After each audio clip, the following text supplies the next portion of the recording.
7 years ago, my husband caught me cheating with my boss, and he ended up in prison for attacking him. Now he's out, but I'm alone, and my kids don't want anything to do with me. I often tell myself I'm selfish, especially when I'm lying awake at night in my empty home. My kids aren't around, and my ex-husband has every reason to hate me. My family is broken, and I can't stop feeling guilty about what I did.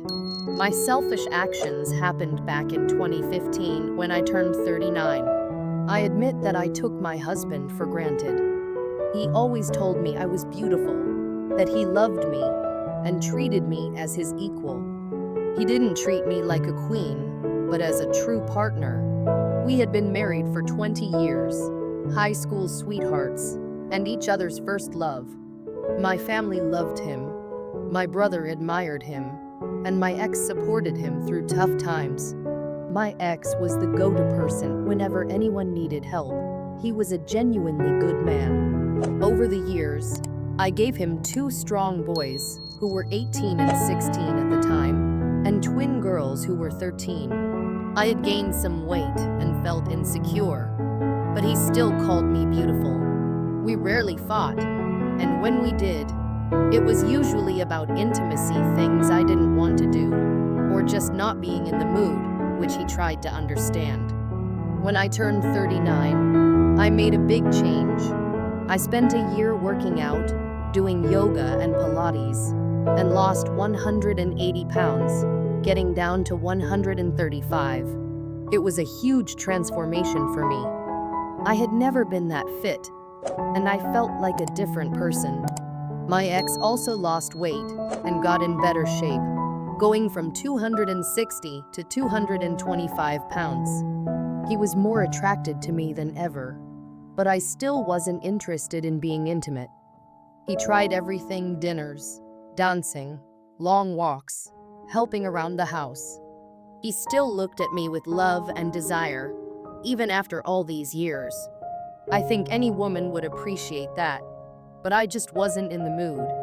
I thought it might be early menopause, as we only had intimacy 2 or 3 times a month, but he wanted more. He suggested couples counseling, but I refused. Then, my selfish behavior started. My new boss, a younger and more attractive man, started working at my office a few days after my birthday. At first, I ignored his flirting, but eventually I responded. It turned into an emotional affair. My husband sensed that something was wrong, and we had a big fight about it, which I think I started. When he tried to kiss me, I accidentally made a disgusted face, not at him, but because I was thinking about someone else.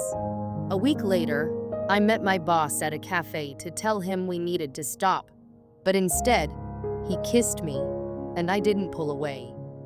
That was the beginning of our 6-month affair. I did things with him that my husband had always wanted, and I was enthusiastic about it. It felt new and exciting. During this time, my husband and I had less intimacy. I started criticizing him over small things and pushing him away. I only realized how much I had hurt him when my brother told me that my ex was thinking about leaving me because he felt unloved and unhappy. That snapped me out of it. I ended the affair, quit my job, and promised myself that I would work on my marriage. But then, my boss showed up at my house to talk, and I let things get out of hand again. We were in the guest room when my husband walked in. He attacked my boss, and I tried to stop him, but it got out of control. My husband called 911 himself, and when the police arrived, they arrested him. My boss was seriously injured, and my husband was sent to prison. At the hospital, my family was furious with me. My father and brother wouldn't speak to me, and my ex's family was angry too. My kids wouldn't talk to me either. I found out that my boss was married, which made me feel even worse. My ex went to prison for 7 years, and my kids went to stay with their grandparents. Life became a nightmare. My ex's wife sued me, my ex filed for divorce, and my eldest son moved out. I struggled to find work and almost lost my house. I cried nearly every day, and my parents' relationship even suffered because of what I did. I eventually started therapy, where I realized that I had taken my ex for granted. I saw him as a friend instead of a husband, but he had always seen me as his wife and partner. Almost a year went by, and my kids still refused to speak to me. When I served dinner, my kids would take their plates and go straight to their rooms without even looking at me. I broke down a few times, begging them to talk to me, but nothing changed. My brother got married, but I wasn't invited, only my kids were. I kept trying to visit my ex, hoping he'd put me on his visitor list, but I was always denied. My letters kept getting returned, and it made me feel deeply depressed. I thought I deserved it. Then, unexpectedly, my brother showed up. It was his first visit to my house since the trial, so I was surprised and happy to see him. But he came only to scold me, telling me that my ex had been hospitalized after being stabbed. An inmate tried to assault him in his cell, which led to my ex getting stabbed and the inmate being seriously injured. My brother shouted, "You did this," before storming back to his truck. I was heartbroken for days because I believed he was right. It was my fault. I tried to visit my ex in the hospital wing, but I wasn't allowed for another 4 years. I kept writing to him, but my letters were always sent back. Luckily, my kids visited him often, which was how I learned he had been placed in protective custody. My oldest son graduated from the same college as my ex and chose the same major. He only called his siblings and never spoke to me. He didn't come home for holidays, preferring to stay with his grandparents.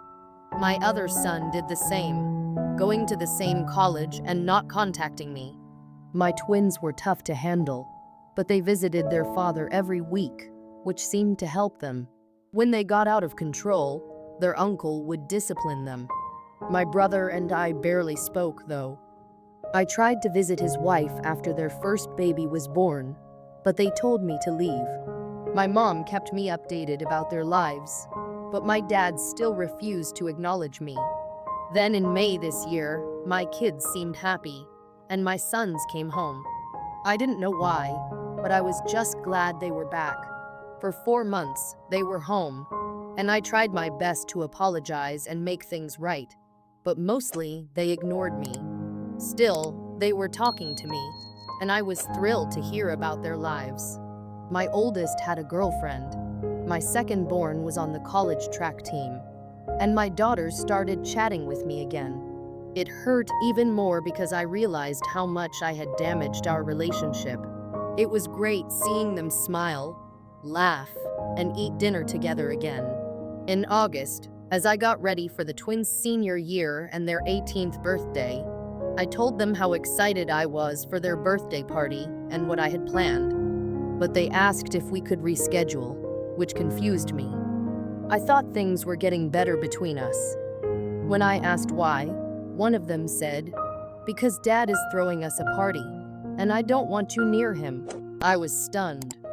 I asked when their father had been released, and they said he got out at the end of April for good behavior. I cried because he was free, and it made me feel even worse. My kids were happier because he was back in their lives, not because we were reconnecting. When I asked where he was staying, they told me he was living with my brother. I tried calling to speak with him, but he wouldn't pick up. I even went to their house, bringing all the letters that had been returned over the years. I caught a glimpse of him through the door and called his name, but my brother told me to leave. I gave him the letters and walked away. As I reached the driveway, I heard my ex's voice. When I turned around, he was walking toward me. I started crying and ran to hug him, but he handed back the letters and said, "You forgot these." He walked away as I cried and begged him to talk to me, but he just went back inside. My kids watched from the doorway, their faces cold and distant. That's when I realized they were only putting up with me. Even so, I still want to show them that I'm sorry. I want to tell them how selfish I was. I want to tell my ex how much I miss him and how sorry I am for ruining everything. So, I keep trying to get through each day. My mom told me that my ex has been seeing someone, my affair partner's ex-wife, for the past 2 years, but I don't care. I just want him to forgive me. I want him to talk to me. I want him to look at me like he used to. I want my kids to be with us again. I wish for my family back, but I know I don't deserve it. Even if we were somehow able to reunite, it would never be the same. I was selfish, and I wish I could undo it all. My father was a large man, standing tall at 5 feet 11 inches and weighing around 260 pounds. Despite his size, he was highly active, always the life of the party. I can still picture him laughing, his booming voice filling the room with joy. He had a talent for making everyone feel at ease, especially my mother. Those moments when he would sing to her were unforgettable. He had a knack for serenading her, showering her with flowers, and signing the cards with sweet notes like, "It's Thursday, and I was thinking about you." It was the little things like those spontaneous love letters he would write her that painted a picture of the romance we all yearned for. He defended my mother's honor fiercely, stepping in whenever someone treated her rudely or disrespected her. His compliments flowed freely, each word a testament to how much he adored her. He didn't just show love, he demonstrated to my sisters and me the kind of man we should aspire to be with in our own lives. He was the type of father who always had our backs, even when our uncle seemed like a lost cause.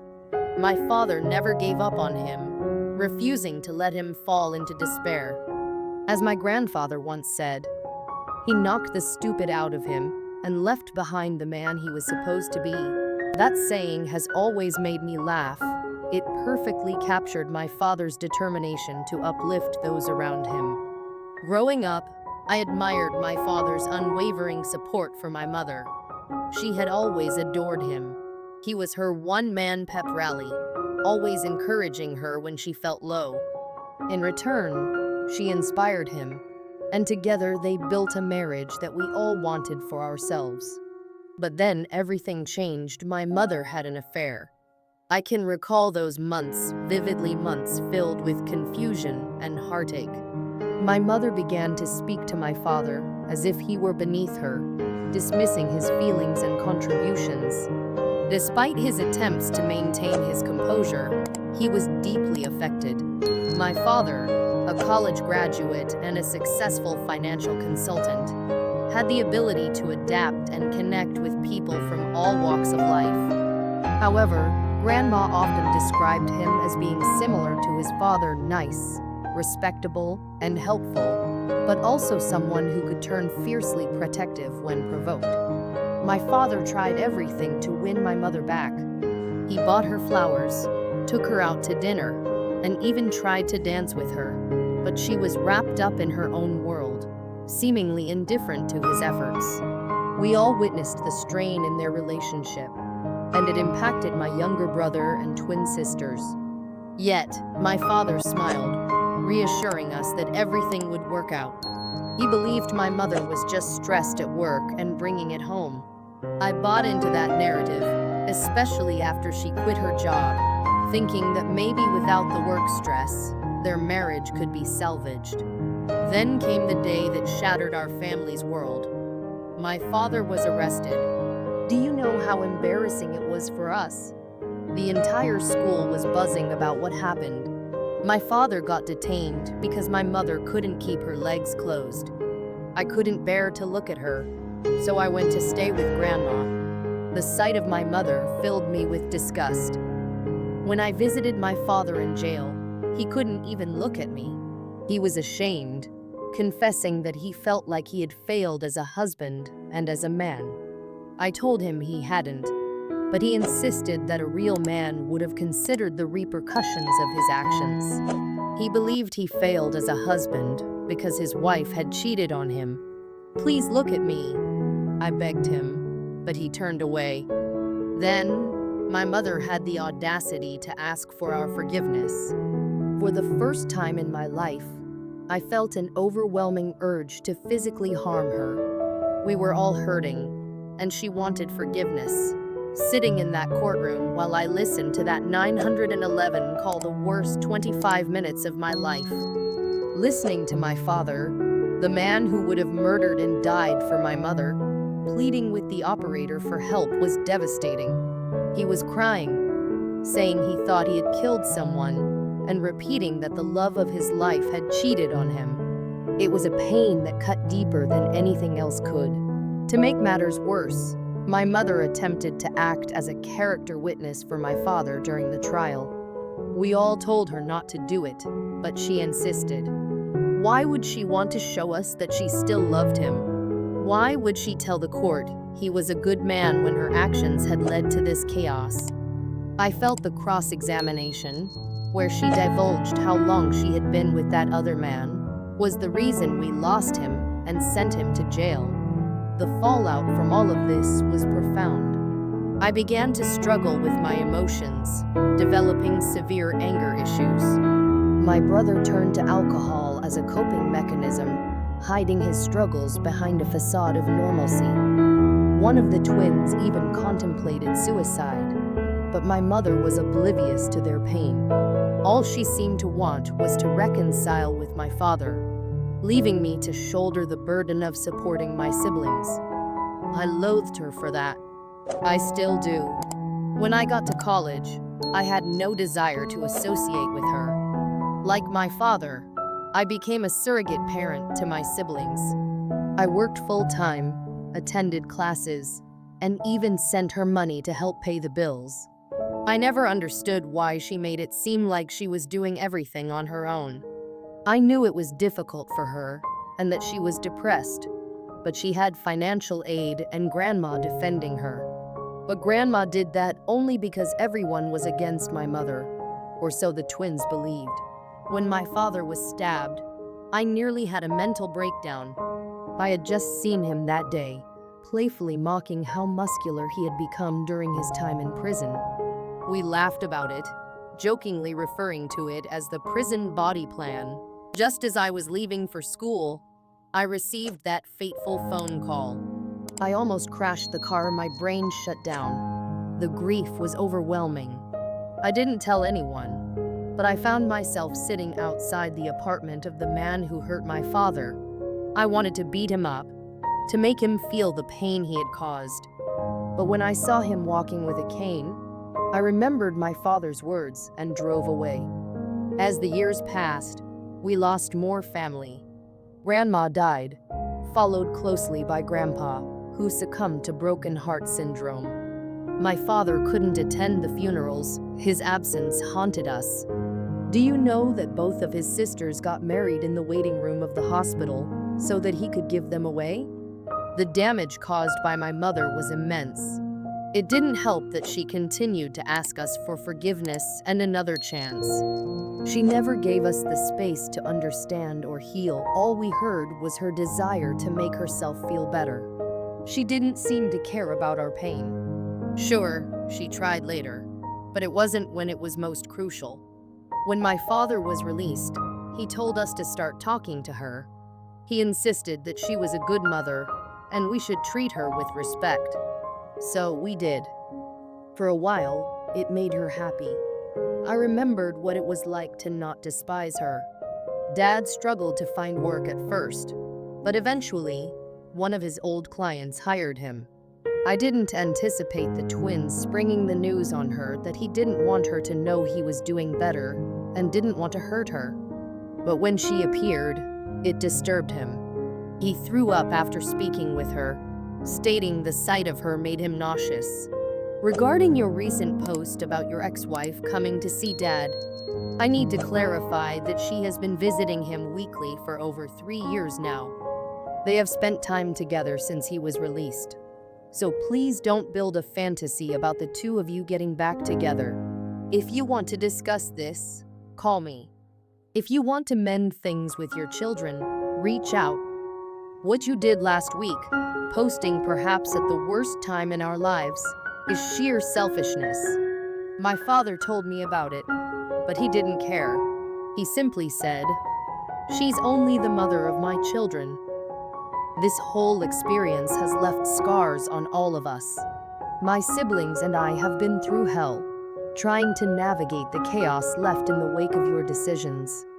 Our family has been torn apart, and it feels like we're just beginning to stitch things back together. Thank you for watching.